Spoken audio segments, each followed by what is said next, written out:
Welcome, in front of me is a Motorola E5 Play, and I'll show you how to remove the battery. So start off by opening the case, and there's a little notch right here, which you can just pry it open, like so. And once it's open, you'll see the battery, which you can pull out through right here.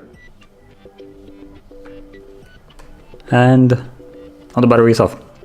It's a good way to soft reset your device really quickly, as long as you actually have the option to take out the battery.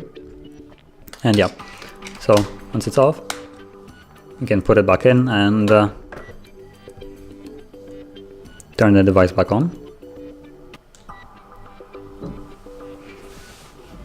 And yeah, now if you found this video helpful, don't forget to like and subscribe, and I'll see you in the next one.